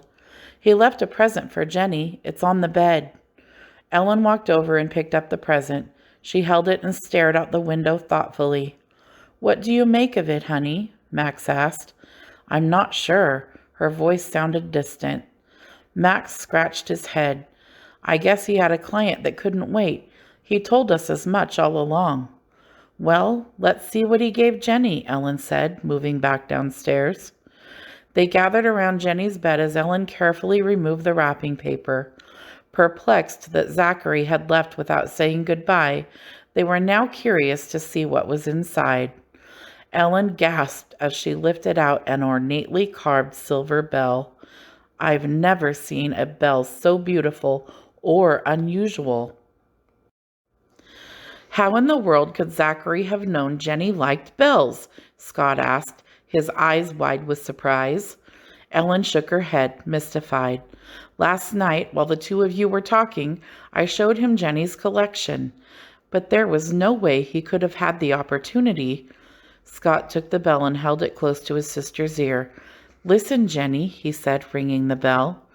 Scott's eyes grew wide. Had he just seen? This time he leaned closer to watch as he rang the bell. Yes, Jenny's eyelids were moving as if she was trying to open them. She's trying to wake up, he exclaimed. Everyone froze as Jenny blinked, then opened her eyes. The first person she focused on was her brother. Hi, Scott, she said weakly. Jenny, you're okay, Scott shouted, jumping up and down. Ellen flung her arms around her daughter while Max hugged his wife and daughter at the same time. You're back! Ellen held Jenny tightly, tears streaming down her cheeks. Is something wrong, Mommy? Ellen pulled back and studied her daughter's face. Don't you remember anything, honey? Jenny closed her eyes as she tried to concentrate. I remember swinging in a playground and there was music playing. A nice man in a red vest was there too, and he was swinging me. Jenny's face broke into a smile. We were having lots of fun. Then I heard a bell ringing. It got louder and louder. Finally, the man pulled out a big gold watch and said it was time to go. He took my hand and walked me home. The last thing I remember is coming through our front door. Opening her eyes, Jenny looked puzzled. Why am I in bed? Was I dreaming? Ellen stroked her daughter's hair. Everything is fine now. Something Jenny said about the man in her dream gave Scott the same odd sensation he had when he first saw Zachary at the food crop. Jenny, what did the man in your dreams look like? He had white hair and bushy eyebrows that looked like cotton? Yes, she giggled. Scott felt his skin tingle. He glanced at his father, who had picked up the bell and was now examining it closely. Something was wrong. His father's face had turned pale. What is it, Dad? Scott asked, alarmed. Max's voice quivered. I don't understand.